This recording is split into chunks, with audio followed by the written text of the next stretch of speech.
Assalamualaikum friends, welcome to my YouTube channel and subscribe for more videos.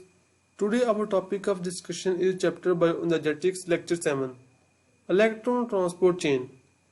आज के इस lecture में हम सबसे पहले क्या क्या देखेंगे और किन क्वेश्चन का आपको पता होना चाहिए जो कि हम डिस्कस करेंगे। सबसे पहले इलेक्ट्रॉन ट्रांसपोर्ट चेन और इसके जितने भी कंपोनेंट हैं, एलिमेंट्स हैं, साइटोक्रोम जो कि इलेक्ट्रॉन को ट्रांसपोर्ट करने में हेल्पफुल होते हैं, उनकी साइट वो कहाँ पाए जाते हैं। उसके अलावा साइटोक्रोम क्या होते हैं और किस तरह से फंक्शन परफॉर्म करते हैं, इनकी इंपॉर्टेंस क्या है एटीसी में। नंबर ऑफ एटीपी आउटपुट क्या है, इलेक्ट्रॉन ट्रांसपोर्ट चेन में हमें कितने एटीपी हासिल होती हैं। साइटोक्रोम एक साइटोक्रोम दूसरे साइटोक्रोम से किस तरह इलेक्ट्रॉन की ट्रांसपोर्ट करता है। एक ही टाइम पे साइटोक्रोम ऑक्सीडाइज होता है और उसी वक्त वो रिड्यूस भी हो रहा होता है। सो ये किस तरह से पॉसिबल है इसको भी देखेंगे, और किस स्टेप के ऊपर कौन ऑक्सीडाइज हो रहा है, कौन रिड्यूस हो रहा है, कहाँ पर एटीपी प्रोडक्शन हो रही है, कहाँ पे नहीं हो रही। इन तमाम चीज़ों को आपसे डिस्कस करेंगे। उसके बाद एमसीक्यूज की प्रैक्टिस और पास्ट पेपर में से जो से एमसीक्यूज आ चुके हैं उनको भी डिस्कस करेंगे। अब हम पहले सिंपल सा ओवरव्यू देखते हैं इलेक्ट्रॉन ट्रांसपोर्ट चेन का। उसके बाद हम एमसीक्यूज की तरफ जाएंगे और इससे काफ़ी डीपली स्टडी करेंगे।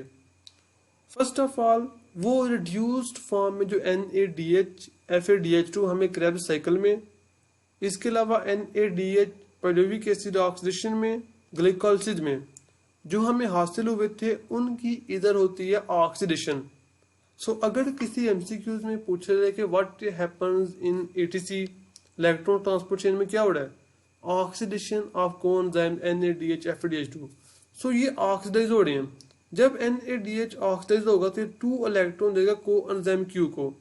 इसकी ऑक्सीडेशन में एक एटीपी की NADH की जब ऑक्सीडेशन हुई तो 2 इलेक्ट्रॉन इसने दे दिए कोएंजाइम Q को, जबकि FADH ने 2 इलेक्ट्रॉन दे दिए कोएंजाइम Q को। सो अगर आपसे पूछा जाए कि NADH देता है इलेक्ट्रॉन किसे कोएंजाइम Q को, FADH2 किसको देता है, तो कुछ तालिब इल्म ऐसा करते हैं कि वो कहते हैं साइटोक्रोम B को, जबकि ये भी कोएंजाइम Q को ही दे रहा है, जबकि यहाँ पे एटीपी की फॉर्मेशन होती है, यहाँ पे नहीं होती। खैर, जब ये इसकी ऑक्सीडेशन हो रही है और कोएंजाइम Q 2 इलेक्ट्रॉन लेके रिड्यूस हो रहा है, इसके 2 इलेक्ट्रॉन ये थे, उसने फॉरवर्ड कर दिए साइटोक्रोम B को। इस स्टेप के दरमियान कोई भी एटीपी की प्रोडक्शन नहीं हो रही। सो साइटोक्रोम B को ट्रांसफर करिए, साइटोक्रोम B इधर रिड्यूस हो रहा है जबकि कोएंजाइम Q ऑक्सीडाइज हो रहा है। यानी इस तरफ ये रिड्यूस हो रहा था, इस तरफ ऑक्सीडाइज हो रहा है। चले साइटोक्रोम B को रिड्यूस कर दिया किसने, कोएंजाइम Q ने। मजीद साइटोक्रोम B ऑक्सीडाइज होकर इलेक्ट्रॉन ट्रांसफर करता है साइटोक्रोम C को। अब इसने इसे रिड्यूस कर दिया, इसे मजीद ये इसे रिड्यूस करेगा और खुद ऑक्सीडाइज हो जाएगा और इलेक्ट्रॉन ट्रांसफर कर देगा साइटोक्रोम A को, AA3 को। जो फाइनल एक्सेप्टेड इलेक्ट्रॉन का वो है ऑक्सीजन। ये पास्ट पेपर में भी क्वेश्चन आ चुका है कि फाइनल जो एक्सेप्टेड है, आखिरकार इलेक्ट्रॉन ट्रांसपोर्ट पे जो टर्मिनेटेड है वो ऑक्सीजन है। इलेक्ट्रॉन को ऑक्सीजन एक्सेप्ट करता है, इसके ऊपर आता है नेगेटिव चार्ज। ये जो 2 हाइड्रोजन ऊपर से आ रहे थे, ये दोनों आपस में मिलकर बनाती हैं वाटर। सो ओवरऑल वाटर की फॉर्मेशन होती है, ऑक्सीजन रिड्यूस होता है। सो फाइनली जो रिड्यूस्ड फॉर्म है वो ऑक्सीजन है। ऑक्सीजन की मजीद कोई ऑक्सीडेशन नहीं होती, इसकी रिडक्शन होती है।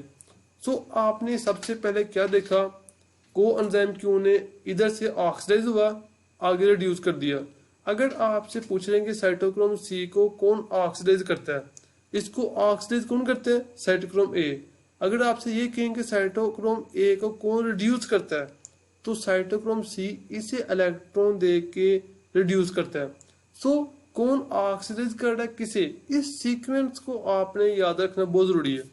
अब बात करते हैं कि साइटोक्रोम किस तरह से एक तरफ ऑक्सीडाइज हो रहा है, दूसरी तरफ रिड्यूस हो रहा है। सो ये कैसे पॉसिबल है। जैसा कि आपने पढ़ा होगा फीरस और फेडिकाइन, एक में होता है F, कौन सा होता है फीरस, एक है Fe+2 और दूसरा है वही आयरन +3। वैलेंसी चेंज होती है जब इलेक्ट्रॉन ट्रांसफर हो रहे होते हैं। जब साइटोक्रोम B इलेक्ट्रॉन को एक्सेप्ट करता है तो ये इसकी वैलेंसी +3 से कन्वर्ट हो जाती है +2 से। लेकिन जैसे ये इलेक्ट्रॉन मजीद आगे ट्रांसपोर्ट करता है साइटोक्रोम सी को, ये इसकी वैलेंसी फिर चेंज हो जाती है +2 से +3। इसी तरह से साइटोक्रोम सी जब इलेक्ट्रॉन एक्सेप्ट करता है तो इसकी वैलेंसी चेंज हो जाती है +2 की तरफ, फिर इसकी तरफ। जैसे ही ये ऑक्सीडाइज होकर इलेक्ट्रॉन ट्रांसपोर्ट करता है साइटोक्रोम ए को, तो फिर चेंज हो जाती है। यानी साइटोक्रोम में ये अपनी वैलेंसी चेंज कर करके इलेक्ट्रॉन को ट्रांसपोर्ट करते हैं, और इलेक्ट्रॉन से ट्रांसफर होने के बाद से जो सी एनर्जी रिलीज होती है उसे यूज करके एटीपी की फॉर्मेशन की जाती है। सो एटीपी की फॉर्मेशन एक यहाँ पे बनती है NADH से, एक यहाँ पे, और तीसरी तब बनती है जब ऑक्सीजन इलेक्ट्रॉन को एक्सेप्ट करता है। तो इलेक्ट्रॉन अफिनिटी की वजह से जो सी एनर्जी रिलीज होती है, यहाँ पर भी एक एटीपी की फॉर्मेशन होती है। तो ऑक्सीजन इलेक्ट्रॉन एक्सेप्ट करके इसके ऊपर नेगेटिव चार्ज आता है। जो हाइड्रोजन थे तो वो ऑक्सीजन के एक एटम से मिलके वाटर की फॉर्मेशन करते हैं।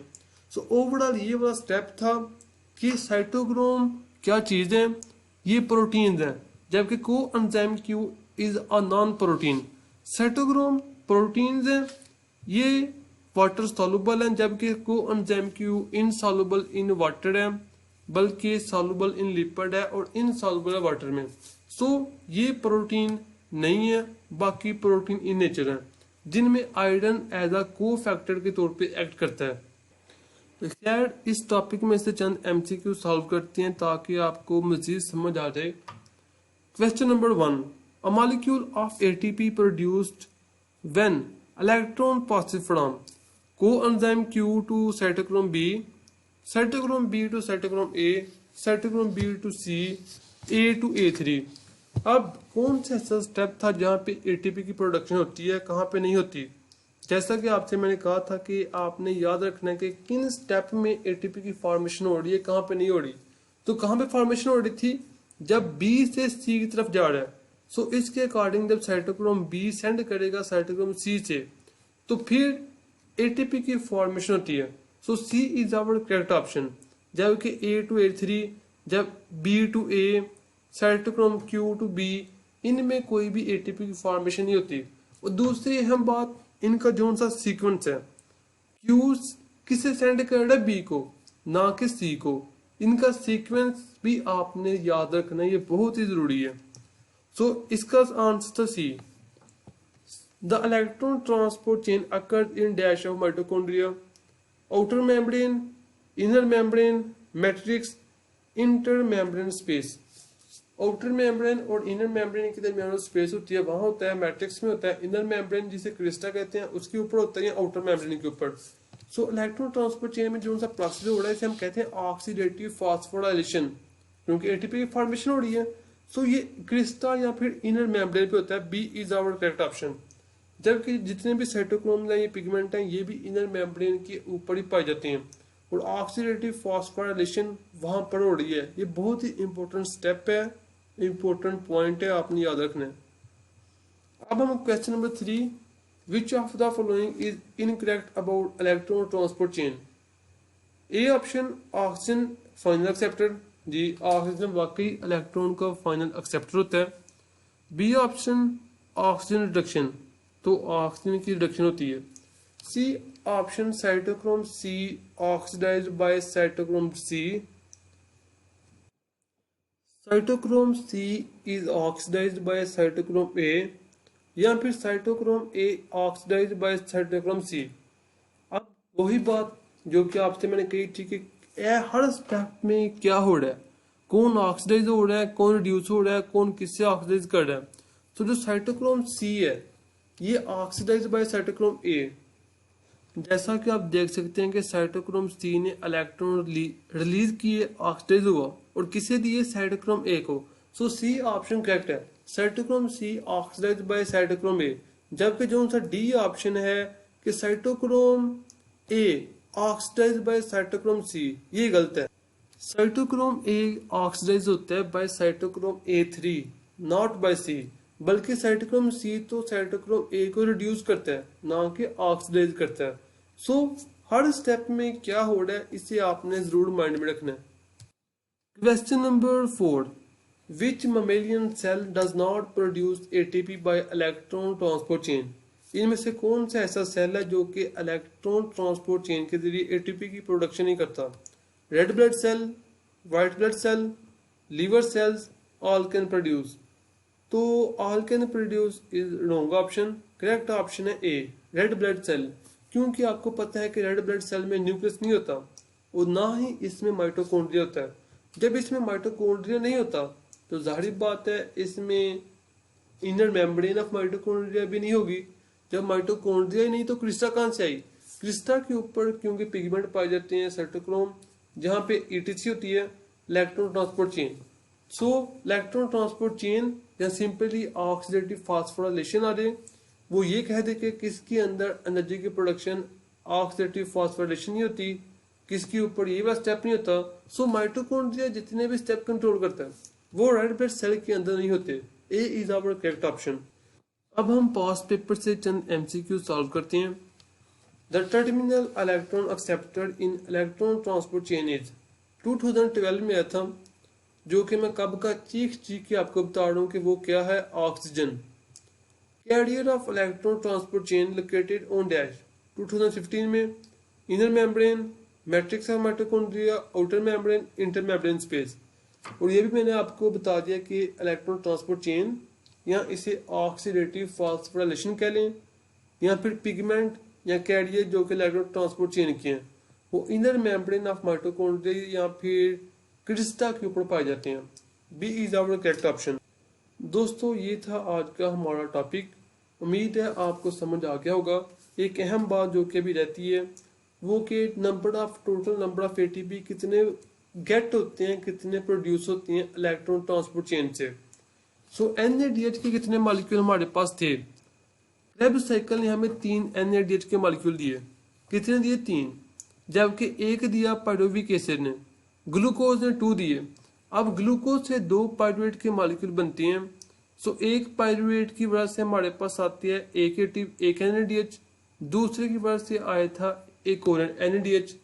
और क्रेब्स साइकिल क्योंकि 2 बार चलता है एक ग्लूकोज से, so total 6 NADH by Krebs cycle and 2 by pyruvic acid oxidation, pyruvic acid oxidation. So 8 ये थे, 2 ग्लाइकोलाइसिस में आए। सो टोटल 10 हमारे पास थे क्या? NADH। 10 NADH। अगर आपको ये समझ ना आए तो आप लास्ट लेक्चर दोबारा देखें। क्रेब्स साइकिल एक पायरुवेट को यूज करके हमें 3 NADH देता है, जबकि आपको पता है ग्लूकोज की ब्रेकडाउन से 2 पायरुवेट बनती हैं। सो 3 एक से 3 दूसरे से। सो 6 NADH ओवरऑल हमारे पास हासिल होते हैं क्रेब्स साइकिल से, जबकि पायरुविक एसिड ऑक्सीडेशन से हमारे पास आते हैं 2, ग्लाइकोलाइसिस से आते हैं 2, टोटल आ गए 10। सो 10 NADH। एक NADH से 3 ATP आते हैं, तो 10 NADH से कितने ATP आएंगे? सो 10 NADH के को एंजाइम से हमारे पास 30 ATP आएंगे, जबकि FADH2 का एक मॉलिक्यूल बनता है एक पायरुवेट से क्रेब्स साइकिल के जरिए। और क्योंकि क्रेब्स साइकिल में हमारे पास 2 पायरुवेट आते हैं एक ग्लूकोज से, सो 2 FADH होते हैं ओवरऑल। सो 2 से एक FADH हमें 2 ATP देते हैं। सो 2 FADH 4 ATP, टोटल 34 ATP हमें हासिल होते हैं इलेक्ट्रॉन ट्रांसपोर्ट चेन से। ये बहुत ही इंपॉर्टेंट MCQs हैं। अगर आपसे कोई पूछे कि कितने ATP हासिल होते हैं 34, या ये कहे कि ऑक्सीडेटिव फास्फोराइलेशन के जरिए हमारे पास कितने ATP आते हैं, तो वो आते हैं 34। या कहे कि एक ग्लूकोज की कंप्लीट ऑक्सीडेशन के बाद FADH2 से हमें कितने हासिल होते हैं, वो आते हैं 4। NADH से ओवरऑल कितने हासिल होते हैं, वो आते हैं 30। ये चीजें जो कि आपने अपने माइंड में रखनी है। Hope you best of luck. और मेरा चैनल जिसका नेम है उस्मान जट, इसे सब्सक्राइब कर लें। वीडियो को लाइक ठोकें, सब्सक्राइब ठोकें, थैंक यू, शेयर भी ठोक दें। अल्लाह हाफिज।